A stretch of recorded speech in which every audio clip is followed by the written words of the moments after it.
After voyaging on the Beagle, after publishing On the Origin of Species, in 1873, Charles Darwin published his final major scientific work, The Expression of the Emotions in Man and Animals.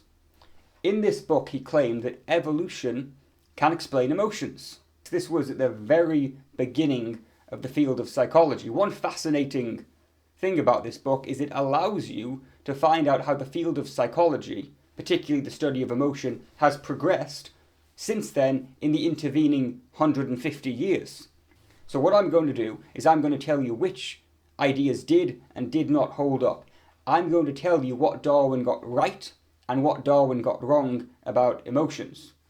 Generally speaking, Darwin was right about the big ideas, and where he was wrong was in the finer details. In the year 1859, Darwin publishes On the Origin of Species. So in The Origin of Species, Darwin claimed that through natural selection, given sufficient time, one species can evolve into another, and that all species had evolved. By the late 1860s, it was generally agreed among scientists that the human body had evolved. We know this because of comparative anatomy, comparing the muscles and the skeletons of people to other apes such as gorillas and orangutans. So the agreement among scientists is that the human body has evolved. The disagreement, however, is whether evolution could explain the mind, because it certainly seems to be the case that the human mind is capable of things that other animals aren't. We have language, we have abstract, pure mathematics, we have aesthetics and morality, we have all these complicated emotions, whereas at the time it was believed that the emotions of animals were limited to instincts.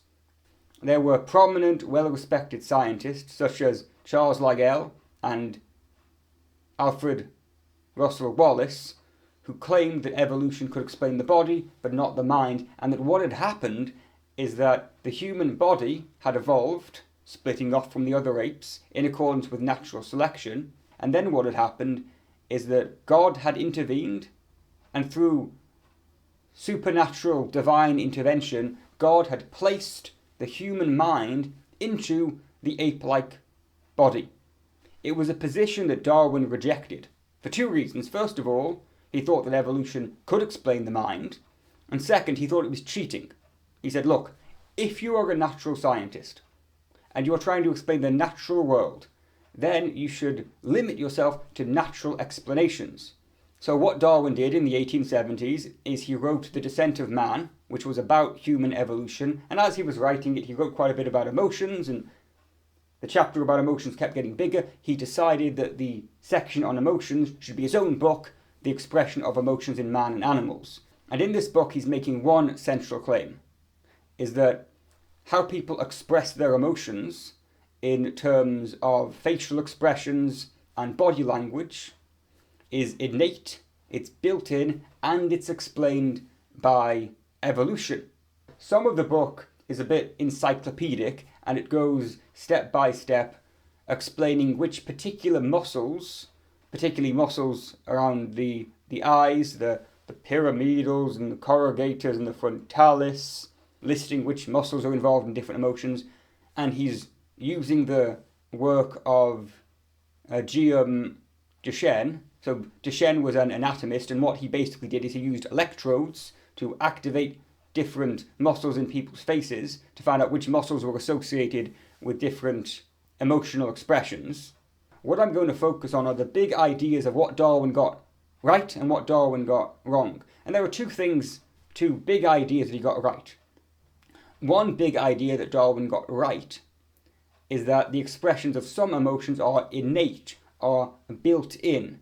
One piece of evidence for this is what we would today call cross-cultural research. So what Darwin did in 1867 is he made a questionnaire, and he gave the questionnaire to different missionaries. Remember, this is in Victorian England, and these missionaries would go all over the world, to Borneo, and to China, and to India, and to New Zealand, for example, and they would complete Darwin's questionnaire in order to describe how people across different cultures expressed emotions. And what he found is that some emotions were universal. Doesn't matter where you were socialized, in what culture you grew up in, Everyone smiles when they're happy, everyone frowns when they're annoyed or frustrated. That's cross-cultural. And so Darwin said that is evidence that these emotions are built in. Now, you can criticise that. The questionnaire he made wasn't a valid, reliable questionnaire we'd have today, but you can't be too harsh on Darwin for that, because the statistics necessary to create a validated questionnaire did not yet exist. You can also criticise the fact that he was talking to people within his own culture to interpret the expressions from people in a different culture, and so there might have been some cultural bias there. Rather than talking directly to people in different cultures, what emotion are you actually feeling when you're showing this face? Aside from measurement, the main limitation of this technique is that just because something is seen across a lot of different cultures doesn't mean that it's innate, doesn't mean it's built in. You go to Britain, you go to Borneo, you go to Bolivia, you'll find that there's a lot of different cultures in which people brush their teeth. It's true across different cultures, but that doesn't mean that there's an inherited tendency to brush your teeth. It could instead be that cultures learn things from each other. So that piece of evidence is a bit weaker, but he did have two other pieces of evidence that some expressions of emotions are innate, are built in. One of them is that some expressions are involuntary. When you get embarrassed, you blush. When you get scared or angry, your hair sticks up on end. When you get terrified, your heart races. This is involuntary. You can't control it. And because it's involuntary, it means that it must be built in. It's not something you could have picked up and learned from other people. The third piece of evidence that Darwin uses is that they must be innate because they can't be explained by learning. Infants cry when they're scared before they've had an opportunity to learn from other people. Someone who's blind smiles when they're happy. And what that means is that you don't smile because you've learned from seeing other people smile. You smile because it's built in. And so Darwin was right about that main idea. Some expressions of emotion are built in, are innate. The other big idea that Darwin got right is that emotions, or at least the expression of emotions, is evolved. How do we know that? We know that because there is consistency across different species. Both people and various different animals scream and cry out when they're scared or when they're in pain. And there are some expressions which can only be explained by evolution. So when someone is very scared, their hair stands up on end. When someone's very angry, their hair sticks up on end and they show their teeth. Well, why would that be?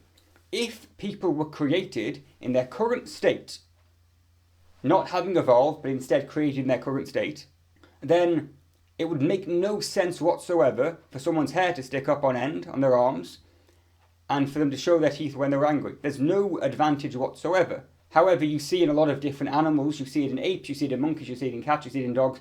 When they are threatened, what happens is that their hair sticks up on end, and that makes them appear a lot larger, scares away the other predator, and they show their teeth for biting, and that protects them. And so the fact that that happens with people shows that a long, long time ago, we used to be hairier animals that used to bite each other. You can think of these expressions as emotions as residuals, leftovers, artifacts from our evolutionary past. And so that's what Darwin got right, those two big ideas, that emotional expressions are innate, and also that emotions are explained by evolution. So what did he get wrong? One limitation is that because it's such a new area of science at the time, it's not using a particularly strong type of evidence. He's not performing systematic observations across a lot of different species. He's not performing controlled experiments. A lot of the book relies on anecdotes. I once heard of someone who got so stressed her hair fell out. I once heard of someone who could consciously control the dilation of her pupils. I once had a pet dog, and when he was sad, he did this with his eyebrows in this shape. And I once heard of a man who got very sad and made the same shape with his eyebrows when he lost his favourite goat. A lot of it is anecdote and hearsay, and that's to some degree to be expected from the very early stages of the development of the field. He talks about fear and terror and horror as if we all know what those words mean. He doesn't scientifically define them. And also, when he's talking about animals, he says, oh yeah, this dog feels sad, this cat feels scared, this orangutan feels angry. By looking at the expression of the emotion, he infers that the animal actually feels the emotion. But there's actually no way of knowing that. The main thing that Darwin got wrong was his explanation of how evolution can explain emotions. At this point, it's necessary to talk about the two different theories of inheritance that people had at the time. One of them was Darwinian natural selection. And natural selection is based on three principles. So let's imagine that we have a bunch of wildebeests who are living in the grasslands. And the first principle is there are differences in traits between individuals. They're built in. Some wildebeests are naturally faster, naturally have longer legs, naturally more muscular, and these traits are passed down across generations. Second, there's a struggle for survival. The wildebeests who are slower, who are less muscular, are more likely to get eaten. And therefore the third point is that only the advantageous traits are passed on. Only the wildebeests, who are very fast and very muscular, could run away from the lions. They are the only wildebeests who are able to have offspring, and therefore after many generations, all your wildebeests are going to be very fast. So you might ask, why can all the wildebeests, why are they so fast? It's because all the ones who weren't so fast got eaten. The other theory was Lamarckian inheritance, which is inheritance of acquired traits. Let's imagine you have a wildebeest who's kind of skinny and not very athletic. Well, that wildebeest, by doing a lot of exercise, by running around, that wildebeest can end up having the trait of being very muscular and being able to run around very quickly. Lamarck said that if that wildebeest then had offspring, then its offspring would be able to run quickly and would be muscular. That the trait that was acquired in the lifetime would be passed on. This was a reasonable thing to believe at the time, because at the time, Darwin and Lamarck did not know a thing about genetics, but it turned out not to be true. It turns out that an animal's reproductive cells, which then go on to make offspring, don't know what habits the animal is engaged in. Well, the thing that was so surprising to me when I read the book is that when Darwin is explaining the evolution of emotions, he's not using his own theory of natural selection. He is much of the time using Lamarck's theory of acquired traits. One big mistake Darwin made was not using his own theory, but using Lamarck's theory. Darwin says that there are three principles which explain the evolution of emotions. The first of which are inherited habits, otherwise known as use inheritance. So Darwin's idea was that if you have a state of mind, for example, fear, you can perform a behavior in response to that. So if you have a snake jump at you, then you jump back.